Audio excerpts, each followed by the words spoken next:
عسلامة مرحبا بكم، يا رب ان شاء الله كلكم تكونوا في خير ونعمة. هيا اليوم جبت لكم الوصفة نتاع القطايف بالفستق واللوز والنوازات. يعني عملت هذاك الفستق، خليت شوية منه باش نزين بيه. وهذاك الكونتيتي الكبيرة فيها لوز، وفيها 100 جرام لوز، و400 جرام فستق، و100 جرام بفريوة اللي هي نوازات. هذه المارجرين تاعي.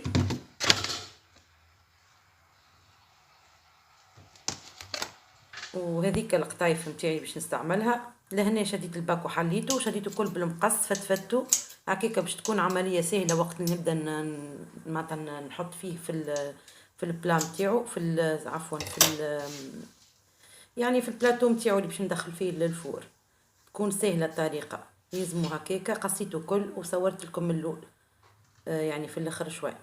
هذيك الزبدة عملت عندي 500 جرام زبدة مارجرين، خديت النص متاعها 250 جرام، ذوبتهم وقلت نشوف عيني ميزاني كفوني ما كفونيش نزيد. الوغ لا، انا كفاوني 250 مليلتر من الزبدة معناتها مذابة. نحيت لها الكوش البيضة متاع الحليب من الفوق وخليت هذاك باش نفتفت بيه. هذيك كيما نوع القطايف اللي هي هذه من البات متاع القطايف، يعني هذيك كالشعيرية نحنا نقولوا كيما الدويدة. المهم فتفت هم هكاكا، خليت يشرب بالكدا الزبدة معناتها باش يدخل الكل في بعضه، ما تقعدش شيرة شيحة وشيرة مبلولة.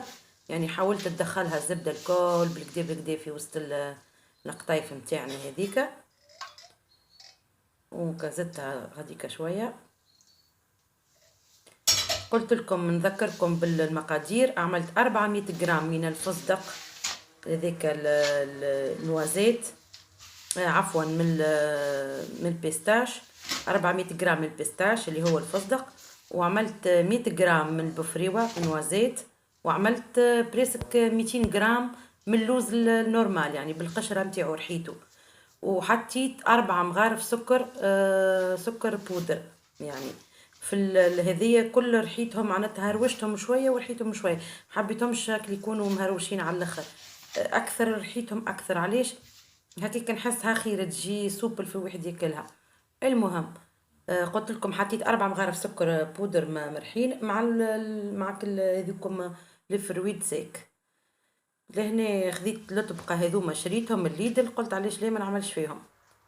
فوالا هذيك الكونتيتي الكل اللي عملتها 500 جرام من القطايف. قسمتهم على زوز، يعني عملت تاع قلوطة كيما قاعدين تشوفوا. فوالا هذيك البول البلون الكبيرة، هذيك البلاستيك هذيك فيها الخليط مخلط، يعني فيها اللوز، البفريوة والبستاش، ولا اله الا محمد رسول الله. هما 3 مكونات، وزدت حطيت معاهم قلت لكم السكر. وغاديكا جبت صحن ونزلت بيه باش نضغط عليها مليح مليح. توا بعد ما حطينا التقلولاني، توا باش نحطو كلوز هذيك والفاكهه متاعنا.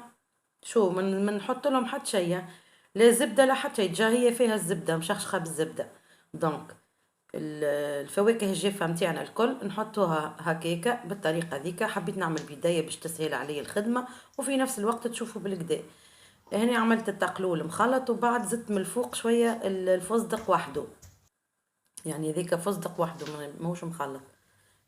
ولونها الكلها راني قلت لكم عملت 400 جرام فستق، 100 جرام من البفريوة، و200 جرام من اللوز.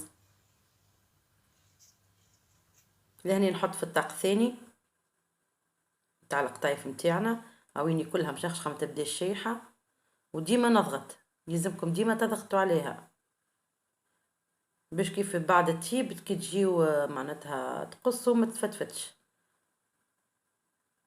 فوالا يعني انا عملت 500 جرام من القطايف، عليهم 400 جرام فواكه الكل، عليهم 500 جرام عفوا الكل، 400 جرام من الفستق، و200 يعني اكثر من الكونتيتي نتاع الشعيريه كما نقولوا، اكثر من القطايف. عملت بزيت فيها فاكهه.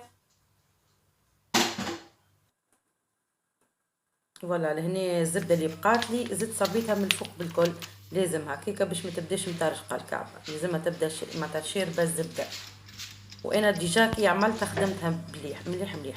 لهني نحطوها على درجه، نحطوهم في الفور يطيبوا على درجة 180، على 180 درجة عفوا.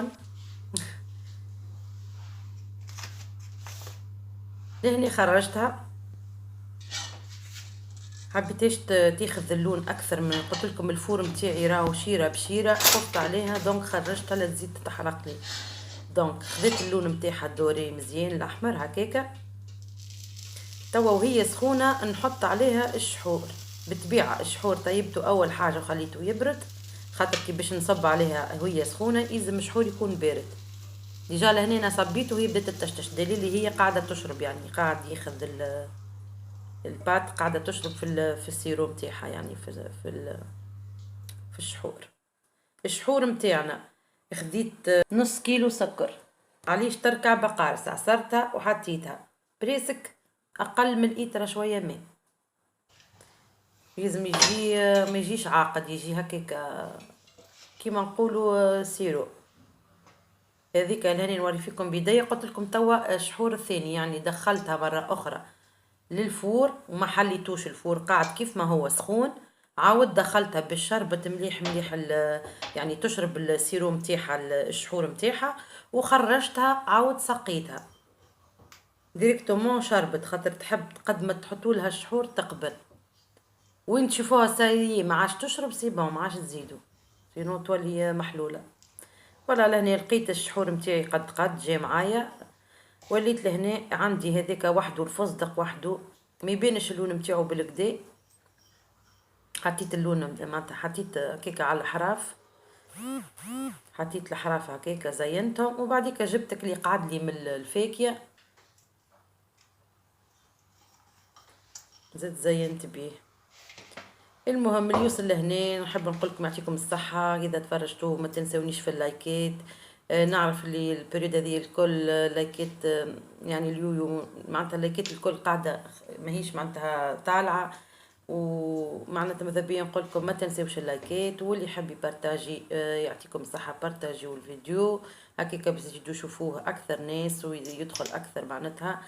لا اله الا محمد رسول الله. نحب نقول لكم مدايم حال هانا ساي معناتها اليوم ليلة 27 كما نقولوا 26 ليلة 27 اليوم صح. ان شاء الله يا ربي يتقبل منكم كل اعمالكم الصالحه، وربي يغفر لنا ان شاء الله يا ربي ذنوبنا، وربي ان شاء الله يفتح لنا الابواب في وجوهنا ويعطينا الخير، وربي يفرحكم كيما فرحتوني باللايكات. وان شاء الله نحب نقول لكم زاد على بكري احتمال هذايا معناتها الفيديو الاخراني في بريود رمضان. حابه نقول لكم ان شاء الله عيدكم مبروك، وكل عام وانتم حيين بخير وسنين دايمه، ويا رب ان شاء الله نتمنى لكم برشا برشا خير. المهم لا اله الا محمد رسول الله. لهنا زينتها زاده كيف كيف. عندي كعبات لوز، عندي شويه هذيك الزوزه كعبتين زوزه ولا ثلاثه زينتها في الوسط مع شويه لوز هذيك المبروش، وعندي نفس الوقت زاد لوز كعب وطريف بفريوه وفصدق، وهذاك هو الشكل متاعها النهائي. حبيت نزينها هكاكا وش نوريكم. لهنا في بالي كملت الفيديو بعد قلت علاش ليه ما نقصهاش، مي مازلت سخونه خفت لا تتفتفت، دونك قصيتها في اقل من عقلي، وهذايا هو المنظر متاعها. حبيت نوريكم قصيتها هي مازلت سخونه خفت عليها لا تتفتفت. فوالا هو منظرها. نحب نقول لكم يعطيكم الصحه. ما تنسوش الاشتراك في القناه اللي مازال مشتركش في قناتي فضلا وليس امرا. ونحب نقول لكم يا رب ان شاء الله عيدكم مبروك وسنين دايمه، وربي يحييكم الامثال. وباي باي في فيديو جديد. باي باي.